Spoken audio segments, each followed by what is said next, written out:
बजी है चंद सांसें या नबी तशरीफ ले आओ कि रस्ता तक रही है आपका बीमार की चौखट। जिसके मन में जो आता है कर डालता है। ओ भाई, अपनों को माफ करने का जज्बा रखो। मेरे हुजूर मिंबर पे बैठ के कह रहे हैं, तुम में अगर कोई ऐसा है जिससे उसका कोई अपना नाराज है तो फरमाते मेरी महफिल से उठ के चला जाए। हुजूर अगर महफिल से उठाते बैठे हुए को इस बुनियाद पे कि अपना नाराज है, तो बता जो पहले से नाराज करके बैठा होगा उसे हुजूर अपने दामन में जगा क्यों देंगे? सोचे, फैसले करें, जलसे पूरी जिंदगी सुनोगे, लेकिन ये बात मेरी याद रखना। जब हुजूर ने मिंबर पे इतनी बात कही ना, तो एक नौजवान उठा और उठने के बाद सीधा अपनी खाला के दरवाजे पे गया। खाला समझते हैं ना कौन होती है? खाला अब्बा की बहन, माँ की बहन, अल्लाह सलामत रखे, सुभान अल्लाह। कौन होती है खाला? माँ की बहन। हाँ, सुने इस बात को। उठा और अपनी खाला के दरवाजे पे गया। खाला ने कहा बेटे कैसे आए? कहने लगे खाला कई साल हो गए मुझसे नाराज है तू। कहने लगी आज तुझे मेरी याद आ गई? कहने लगी आज भी अपने लिए नहीं आया, महबूब के लिए आया। कहा क्या कहना चाहते हो? कहा मेरे नबी ने कहा जिससे अपने नाराज हो मेरे महफिल से उठ जाए। और खाला ने कलमा नहीं पढ़ा था, खाला बेदीन थी अब तक, खाला गैर मुस्लिम थी। लेकिन भांजे ने जब ये कहा, मेरे हुजूर ने कहा है जो अपने से नाराज है ना वो मेरी महफिल से उठ जाए। कहा खाला राजी हो जा, वरना महबूब राजी नहीं होगा। अगर तू रूठी रही महबूब रूठा रहेगा। जब इतनी बात खाला ने सुनी, कहा किसकी बात करते हो? कहा जिसको तू गाली देती है, जिसकी बुराई करती है, उसी महबूब ने कहा है जिससे अपने राजी हो, अपने नाराज हो, वो मेरी महफिल से उठ के चला जाए। जिससे अपने नाराज हो वो मेरा भी नहीं है। इतनी बात उसने सुनी है। कहती तू सच बता, क्या तू ये सच कह रहा है कि उसी ने ये बात कही है? कहा मैं सच कह रहा हूँ, मैंने उसकी जबान से उसकी महफिल में सुना। उसने ये कहा है जिससे अपने राजी हो वो मेरी महफिल से उठ के चला जाए। उसने कहा है कि पहले अपनों को मनाना, बाद में मेरी महफिल में आना। कहना अगर तू माफ करेगी तभी वो अपनाएगा, अगर तू माफ नहीं करेगी तो वो भी सीने से नहीं लगाएगा। इतना सुनना था, आंख में आंसू आ गए खाला के। कहने लगी सुन, अब ये सौदा यही नहीं होगा बल्कि मोहम्मद की चौखट पे जाके होगा। का जल्दी कर, मेरा भी हाथ पकड़, उनकी चौखट पे लेके चल। खाला का हाथ भांजे ने पकड़ा, वहां लेकर के आई है जहां मुस्तफा मिंबर पे खुतबा इरशाद फरमा रहे हैं। जब ये आई है ना, मुस्तफा निकल रहे थे, आके करीम फरमाते हैं कहो कैसे आना हुआ? खैर तो है, अब तक तो गाली देती रही, मुझसे दुश्मनी निभाती रही, आज कैसे आई हो? खातून की आंख में आंसू आ गए। कहने लगी महबूबा हाथ बढ़ा के कलमा पढ़ा ले, मुझे भी अपना बना ले। किस लिए? का समझ में आ गया जो गैरों को रूठने नहीं देता वो अपनों को दोज़ख में जाने कैसे दे सकता। सुभान अल्लाह। नारे तकबीर, नारे रिसालत, उलमाए अहले सुन्नत, मसलके आला हजरत। जरा सोचो किससे अपने कितने राजी हैं। क्या खालू से लड़ाई नहीं है? और खालू फूफा तो छोड़ो, शागिर हम तो अपने बाप से ही नाराज होकर बैठ गए। हमें तो बाप की सूरत अच्छी नहीं लगती। कहते हैं जा जा उधर सूरत कर ले, मुझे तेरी सूरत से नफरत है। और शर्म कर शर्म, तू किसके बारे में ये बोल रहा है? खुदा की कसम अगर ये ना होता ना तो समाज में कोई तुझे इज्जत देने वाला नहीं था। ज्यादा बड़ी बात नहीं कहता, सिर्फ इतनी बात कहता हूं, अगर बाप की पावर समझनी हो ना तो सिर्फ आधार से बाप का नाम हटा के देख। हाँ, सिर्फ आधार से बाप का नाम हटा के देख, फिर दुनिया से पूछना मैं कौन हूं तो खुद जवाब मिल जाएगा तू कौन। समझ रहे हैं ना मेरी बात? ये उसके नाम की पावर है। और आज बंदा कितनी आसानी से कह देता तुम हो कौन, तुमने मेरे लिए किया ही क्या है। अफसोस तुझे बाप की शान मालूम नहीं। मेरे हुजूर जब चलते थे ना तो हुजूर के चचा हजरत अमीर हमजा करवट में चलते थे तो हुजूर फरमाते थे चचा, पीछे चलते थे ना तो हुजूर हाथ पकड़ के करवट में करते थे। कहते थे चचा मेरे पीछे ना चला करो। कहा किस लिए? कहने लगा लोग कहते हैं कि आपका चेहरा मेरे बाप अब्दुल्ला से मिलता है, और जब आप पीछे लग चलते हो ना तो मुझे हया आती है, ऐसा लगता है जैसे मैं अपने बाप से आगे चल रहा हूँ। और ये कौन कह रहा है? ये वो कह रहा है कि जब आया ना बैतुल मुकद्दस में, कमो पेश 1,24,000 अंबिया जहां एक सफ में खड़े थे, एक सफ में खड़े हैं, और जिब्रील अमीन कहते मालिक नमाज कौन पढ़ाएगा? रब ने फरमाया जिब्रील फैसला ये है जो सबसे ज्यादा हसीन है वही मुसल्ले के ऊपर नमाज वो पढ़ाएगा जो सबसे ज्यादा हसीन है। अल्लाह अकबर। जब इतनी बात कही हज़रत जिब्रील कहते हैं मैंने दाएं देखा बाएं देखा, पूरी दुनिया का सर्वे किया, मेरी निगाह जाके मोहम्मद अरबी के चेहरे पे ठहर गई। कहते मैंने हाथ पकड़ा, हुजूर को मुसल्ले पे बढ़ाया। हुजूर कहने लगे जिब्रील क्या कर रहे हो? कहा नमाज आपको पढ़ानी है। तो मेरे नबी ने फरमाया जिब्रील देखते नहीं मेरे बाप आदम सफ में खड़े हैं, मेरे दादा इब्राहिम भी सफ में खड़े हैं, और तुम देखते नहीं जो फूंकों से मुर्दा जिंदा कर दे हैं, जिसकी ठोकर से मुर्दे जिंदा हो वो ईसा सफ में है, मूसा सफ में है, ऐसे जलीलुल कद्र सब के अंदर मुझे इमाम बना रहे हो। कहने लगे रब ने फरमाया जो ज्यादा पावर वाला है वही मुसल्ले का हकदार है। वो कहता है कि मैं आगे होता हूं तो मुझे हया आती है, ऐसा लगता है जैसे मैंने बाप से पीट कर ली हो। आज तू अपनी औकात देख और अपनी जबान देख, कितनी आसानी से कह जाते हो कि तुम हो कौन मेरे लिए। भाई अभी स्टेशन से गाड़ी गुजर रही थी, रात में मैं गोंडा से आ रहा था, तो मैंने प्लेटफॉर्म पे लोगों को ना एक पन्नी बिछा के एक चादर में लेटे देखा, और उनके सरहाने पे खाने के बर्तन रखे थे। मुझे बता वो जो बिस्तर के बगैर जमीन पे एक पन्नी बिछा के लेटा है वो किसी का बाप नहीं तो क्या है? आज तो गर्म बिस्तर में लेट के कहता तुमने लिए मेरे लिए किया क्या है? ओ यार कभी रातों में निकल के देख, जब तुझे मजदूर बाप बगल में हाथ दबा के खड़ा मिलेगा तब तुझे पता चलेगा तेरे बाप ने तेरे लिए किया क्या। एक माँ कहने लगी ना बेटे तू माँ का हक अदा नहीं कर सकता। बेटे ने कहा माँ मैं हक अदा करके दिखाऊंगा, बता तेरा हक क्या किया तूने मेरे लिए। तो माँ कहने लगी चल एक रात मेरे पास सो, फिर तुझे पता चलेगा तूने मेरे लिए क्या किया और मैंने तेरे लिए क्या किया। माँ कहने लगी बेटे जिद ना कर। कहने लगा ना मुझे तेरा हक अदा करना। माँ कहने लगी नहीं कर सकता बेटे। कि नहीं मैं करूंगा हक अदा। सुन जवान मेरी बात, अंदाज़े बयां मेरा बहुत शौक नहीं है, शायद कि उतर जाए तेरे दिल में मेरी बात। माँ कहने लगी बेटे तू हक अदा नहीं कर सकता। कहने लगा नहीं माँ बता तो सही, मैं हक अदा करना चाहता हूँ। कहने लगी फिर लेट जा बिस्तर। माँ ने बेटे का बिस्तर बगल में लगवा लिया। जैसी आंख लगी ना बेटे की, माँ ने कहा बेटा उठ के बैठ गया। कहा क्या बात है अम्मी? का बेटे खिदमत तेरा हक अदा नहीं करना? हाँ करना है ना अम्मी। का जल्दी उठ पानी ला। उठ के गया दौड़ा दौड़ा पानी लाया। माँ ने आधा पानी पिया, आधा बिस्तर पे गिरा दिया। बेटा कहने लगा माँ ये क्या? बेटे गिर गया थोड़े से, अभी बिस्तर सूखा था, करवट बदल के लेट गया। फिर आंख लगी, माँ ने फिर कह दिया बेटे। फिर उठ के बैठा। माँ क्या बात है? का मेरा हक अदा नहीं करना? का माँ करना तो का पानी और ला, प्यास लगी। फिर गया फिर पानी लाया। माँ ने फिर थोड़ा पिया, फिर बिस्तर पे गिरा दिया। कहने लगा माँ ये क्या कर रही हो? फिर बिस्तर पे गिरा दिया। माँ कहने लगी मेरा हक अदा नहीं करना है? करना है ना। कहा तो फिर करवट बदल के लेट जा। तो तीसरा हिस्सा जो बचा था उसमें करवट बदल के लेट गए। फिर आंख लगी ना, थोड़ी देर हुई, माँ ने फिर आवाज दी थी।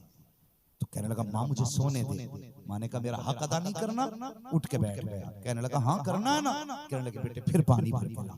सर्दी का मौसम था, फिर पानी लाया। माँ ने बिस्तर पे फिर पानी गिरा दिया। बेटे को गुस्सा आ गया। कहने लगा माँ ये क्या बचपना है? पूरा बिस्तर तुमने इधर पानी गिराया, मैं यहाँ लेट गया। तुमने यहाँ पानी गिराया, मैं यहाँ लेट गया। माँ तुमने पूरे बिस्तर पे पानी गिरा दिया, ये क्या बेवकूफी है? मैं लेटूं तो कहाँ लेटूं? माँ ने कहा बेटे मैंने सच कहा था, तू मेरा हक अदा नहीं कर सकता। कहा तुझे आ गया ना गुस्सा? तूने माँ को पागल भी कह दिया, माँ को दीवाना भी कह दिया, माँ को बचपन में भी लौटा दिया, और तू मुझसे कह रहा था मैं तेरा हक अदा करूंगा। कहा बेटे तू एक रात हक अदा नहीं कर पाया, मैंने 2 साल तेरे पेशाब के बिस्तर में लेट के गुजारे हैं। बता उन 2 सालों का हक अदा कैसे कर सकता है? चीख निकली, रोया। कहने लगा माँ मेरी औकात तो क्या है? समझ गया कोई बेटा माँ बाप की खिदमत का हक अदा कर नहीं सकता।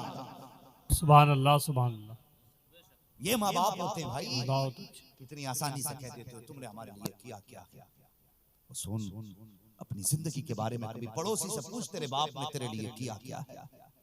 क्या ना किया एक बाप ने तेरे लिए? तू पैदा हुआ, बीमारी भी आई थी जिंदगी में, पूछ इस बाप से, इस सर्दी के मौसम में, ये तो कुछ भी सर्दी नहीं, जब कड़ाके की सर्दी थी, बगल में हाथ दे के दुनिया खड़ी थी ना, और किसी ने कहा तेरे बेटे को निमोनिया हो गया, वो गोद में लेके कोहरे में चलता रहा। ओ भाई, वो तुझे लेके कहां कहां ना गया। किसी ने कहा फला डॉक्टर के पास चले जाओ, वो उस डॉक्टर के पास चला गया। किसी ने कहा फला डॉक्टर के पास चले जाओ, वो उस डॉक्टर के पास चला गया। और जब तुझे डॉक्टरों ने इलाज किया, दुनिया ने कहा फला मजार पे चले जाओ, वो तुझे गोद में उठा के मजारों पे टहलता रहा। तेरे माँ बाप तुझे लेकर के अपनी जिंदगी की परवाह किए बगैर लेके दौड़ते रहे। आज तू कहता तुमने मेरे लिए किया क्या है? ओ हया कर, शर्म कर, खुदा के वास्ते माँ बाप से जबान न लड़ाया कर। तेरी औकात नहीं तू इनके सामने जबान लड़ा सके। तू क्या जाने माँ बाप की शान क्या होती है, माँ बाप कितने प्यारे होते हैं। अल्लाह अकबर। एक दिन मेरे नबी मस्जिद नबी में टेक लगा के दीवार से बैठे हैं, अचानक नबुव्वत की आंखें बरसने लग गईं। सहाबा कहती या रसूल अल्लाह, अगर किसी ने उंगली उठाई हो तो उंगली तोड़ देंगे, किसी ने जबान चलाई तो जबान काट देंगे, किसी ने अगर इशारा किया तो हुजूर भौहें उखाड़ डालेंगे। फरमाइए तो सही हुजूर, आंख में आंसू क्यों आए? मेरे नबी ने फरमाया किसी ने कुछ कहा भी नहीं है, किसी ने मुझे तकलीफ नहीं दी है। कहा फिर आकर रोए किस लिए? मेरे नबी फरमाते हैं आज मोहम्मद को अपनी माँ आमिना की याद आ गई है। अल्लाह अकबर। जरा सोच तो सही, कौन सी कमी थी मेरे नबी के दामन में जिसे खुदा ने 2000 से ज्यादा लक़ब दिए हों। आज वो बैठ के कहता है कि मुझे मेरी माँ की याद आ गई। सहाबा कहते हैं या रसूल अल्लाह, आज भी माँ की याद आती है? हाँ हाँ सहाबा, आज भी माँ की याद आती है। आप बताओ तो सही क्या याद आई है? मेरे हुजूर फरमाते हैं काश आज मिंबर शरीफ पे मुसल्ले पे मैं होता, मेरे हुजरे के अंदर मेरी माँ होती, मैं मस्जिद नबी की इमामत पे होता, नमाज पढ़ाता होता, कुरान की तिलावत करता होता, हुजरे के अंदर से मेरी माँ की आवाज आती और वो कहती बेटा मोहम्मद मेरी बात सुन जा। आका फरमाते हैं सहाबा, मैं नमाज तोड़ देता, मुसल्ला छोड़ देता, माँ की खिदमत में जाता। सहाबा ने कहा तो या रसूल अल्लाह, बंदगी छोड़ के बंदी की बारगाह में जाते, इबादत छोड़ के माँ की खिदमत में जाते। आका फरमाते हाँ हाँ। काका किस लिए? नबी फरमाते हैं जब माँ बाप राजी होते हैं तभी पैदा करने वाला खुदा राजी होता है। सुभान अल्लाह। नारे तकबीर, नारे रिसालत, उलमाए अहले सुन्नत, मसलके आला हजरत, नारे तकबीर, नारे रिसालत। आज माँ बाप है, इनकी इज्जत कर लो। आज माँ बाप है, इनकी कदर कर लो, वरना खुदा की कसम कल कोई दुआएं देने वाला नसीब नहीं होगा। दुआएं देने वाला नसीब नहीं होगा। मैंने देखा सैयद साहब बैठे थे, हाथ में पैसे दे रहे थे, कोई कह रहा था दुआ करना, कोई कहता था जरा दुआ कर दीजिए, दुआ कर दीजिए। सुन, असर इन दुआओं में कम होता है, ज्यादा असर माँ बाप की दुआओं में होता। ये भी सच्ची बात है। दुआओं का किबला खुदा ने घर में रखा है। जब कोई भी दुआ करानी हो बूढ़े माँ बाप से करा। मेरे हुजूर ने फरमाया औलाद के हक में माँ बाप की दुआ ऐसे होती है जैसे उम्मती के हक में नबी की दुआ होती है। आज हमने कितनी दुआएं ली माँ बाप से, एक दुआ लेने तैयार नहीं माँ बाप से, एक भी दुआ। सुनो, हो सकता है कोई मुझे 1000 दे, 500 दे, तो मैं 1500 के लालच में उसे लंबी दुआ दे दूं। क्या तुमने दुआएं बदलती नहीं देखी? कोई बंदा 10 का नोट देके जाता, कहते हैं अल्लाह भला फरमाए भाई इसका इसने 10 रुपए दिए। अगर कोई उठ के सेठ 500 रुपए दे दे, हाँ भाई इन्होंने 500 रुपए दिए, अल्लाह इनको जजाए खैर दे, इनकी कमाई में बरकत करे। अगर 2000 दे तो दुआ लंबी हो जाती है। कोई गरीब 10 रुपए दे तो दुआ छोटी हो जाती है। और कभी ऐसा हो ना दिल थोड़ा ना करना, कोई दुआ दे ना दे, मदीने वाले मुस्तफा देख रहे। हाँ तो सुनो, पैसों से दुआएं कराई जाती है, लेकिन बिना लालच के जो दुआएं देते हैं वो माँ बाप होते हैं। कभी उठ के देखना, जब दुनिया सोती होती है ना, इनकी आंख खुलती है और बेटा परदेश में होता है। अक्सर जवान हमारे परदेश में रहते हैं और जिंदगी परदेश में पीछे दौलत की गुजार देते हैं। पलट के कई कई साल तक माँ बाप को नहीं देखते। अगर माँ बाप बीमार हो, खबर पहुंच जाए माँ बेटे में बीमार हूं, तो कहते हैं अम्मा मैं पैसे डाल रहा हूँ, अच्छी दवा ले लेना। नादान, वो दवा के लिए बीमार नहीं, वो तेरे चेहरे के लिए बीमार पड़ी है। उसे महीने गुजर गए, उसने बेटे का चेहरा नहीं देखा। हाँ, धावे के साथ कहता हूँ, ये याद रखना कि कोई भी कैल्शियम माँ बाप को इतना जल्दी सीधा नहीं कर सकता जितना औलाद का चेहरा माँ बाप को सीधा कर देता है। हमने तो जाने ही नहीं माँ बाप को, और यार वो हमारा चेहरा देख के खुश होती है। बाप कितना भी थक के आ जाए ना, और जब बेटे का माथा चूमता, अल्लाह की कसम थकन ही उतर जाया करती है। हम तो उसके लिए एक एंटीबायोटिक थे कि हमारे लिए माँ बाप एंटीबायोटिक हैं। कि हम कभी थक के आके माँ की गोद में सर रख के लेटे? हम अगर बहुत थकते हैं तो कहते हैं 5 स्टार होटल में रूम चाहिए। हम थके हैं ना, खुदा की कसम जो सुकून माँ की गोद में सर रखने से मिलता है ना, वो एयर कंडीशन रूमों में लेटने से सुकून नहीं मिला। माँ बाप की गोद में कभी सर रख के लेटा करो, कभी बाप के पैरों में बैठ के देख अल्लाह कितना सुकून देता है। कभी इनके पास वक्त गुजार। आज लोग कहते हैं कि मुझे बीमारी नहीं मिट रही, मैं दिल का मरीज हो गया 40 साल में, 35 साल में मुझे शुगर बढ़ गई। ओ यार, ये सारी बीमारियां कब बढ़ी है? जब तूने माँ बाप से दूरी इख्तियार की है। दूरी इख्तियार की है, चुम्मे चुम्मे बाप के सीने से लगाकर खुदा की कसम बलाएं भी टल जाएंगी, बीमारियां भी खत्म हो जाएंगी। कभी इनके सीने से लग के देखा करो। हमने तो माँ बाप से दूरियां बना ली। हमें तो दुआएं भी पैसे वाली चाहिए। घमंड है ना हम पे पैसा, जिससे चाहेंगे जिस पीर से चाहेंगे दुआ करा लेंगे। नहीं, पैसे वाली दुआओं में कम असर होता है, जो फ्री की दुआएं होती हैं उसमें असर ज्यादा हुआ करता है। ये माँ बाप की जात है। जब दुनिया सो जाती है तब माँ के हाथ उठते हैं और कहती है अल्लाह मेरी खैर है, मेरा बेटा परदेश गया है उसे खैरियत से रखना। और जब माँ की जबान से ये जुमले निकलते हैं ना, तो खुदा की कसम ये तकदीर बन जाया करते हैं, तकदीर। आज हमें माँ की कदर नहीं, आज हमें बाप की इज्जत नहीं। बाप खांस दे कि घर में ही खांसते रहते हो? जाओ जाके देखो कितने बड़े बूढ़े इधर उधर टहल के वक्त गुजारा करते हैं। आज उनके घर में उनके लिए जगह नहीं, और जिसने मेहनत करके घर बनाया था आज उसके लिए एक बिस्तर भी नहीं रह गया घर में। उसकी मेहनतों का ये सिला दिया हमने कि आज उसकी घर में जगह नहीं, आके बैठ जाए तो बहुएं कहती है कि इस उम्र में घर में क्या काम। और बैठक में बैठे तो बेटा कहता कुछ गांव में टहला कर, और तुझे शर्म नहीं आती? जिस उम्र में उसे आराम की जरूरत थी तूने घर से बेघर कर दिया। आज इसे आराम चाहिए था, घर में बैठा के इसकी खिदमत कर। अगर तुम्हें कोई बूढ़ा रास्ते में सर्दी में टहलता मिले, समझ लेना इसकी घर में इज्जत नहीं है। अपने माँ बाप को घर में बैठाओ, इनकी खिदमत करो। आज इनकी खांसी बुरी लगती है, सूरत बुरी लगती है, और याद रख कर ये चले गए ना तो फिर ये दोबारा नहीं आएंगे। आज माँ बाप कहते हैं बेटे इतनी रात को कहाँ था? कि अपने दोस्तों के साथ था। माँ बाप कहते हैं जल्दी आ जाया कर, तो कहता कि तुम क्या मुझे बेवकूफ समझते हो? मैं भी तो जानता हूँ क्या अच्छा क्या बुरा है। ये कह के माँ बाप को छुपा देते हो। खबरदार ये नहीं कहना। ये इनकी जो रातों में आने वाली आवाजें होती है ना, ये अल्लाह की रहमत हुआ करती है। जिस दिन इनका जनाजा उठ गया और तू घर में आएगा ना आधी रात को, और कोई तुझसे पूछने वाला नहीं होगा रात कहाँ गुजार के आया, तूने दिन कहाँ काटा है। उस दिन तेरे कान तरस जाएंगे उस आवाज को जो पूछा करती थी बता अब कहाँ था। आंखें ढूंढेंगी लेकिन बिस्तर दिखाई देगा, कोई बिस्तर पे लेटने वाला नहीं। लाठी तो होगी लेकिन पकड़ के चलने वाला नहीं होगा। उस दिन तू रोएगा तूने कितनी बड़ी दौलत खो दी है। आज माँ बाप हैं, इनकी इज्जत कर लो, इनकी कदर कर लो, इनकी खिदमत कर लो।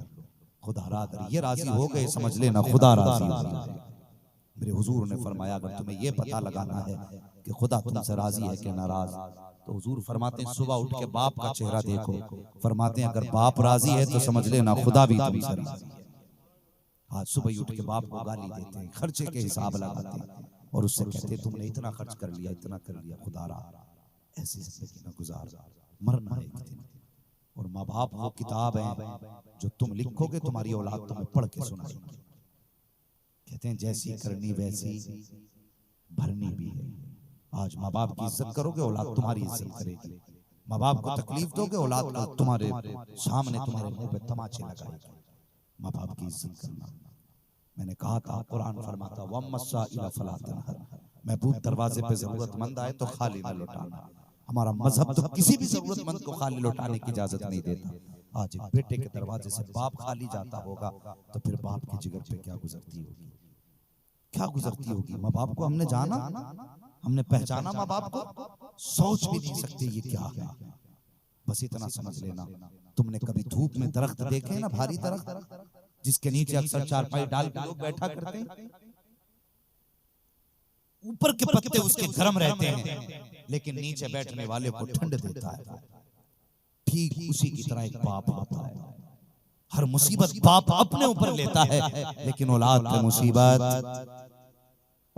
मुसीबत नहीं आने देता है। भाई बात याद रखना, आपने नेकियां की होंगी और मेरी गुजारिश है जिंदगी भर नेकियां करना, लेकिन एक बात याद रखना, कभी माँ बाप के सामने ऊंची आवाज में बात ना करना, ऊंची आवाज में बात ना करना। फरमाया गया कयामत का दिन होगा, अमल तोले जा रहे होंगे, हाँ गुनाहगार दोज़ख की तरफ, जन्नती जन्नत की तरफ जा रहे होंगे।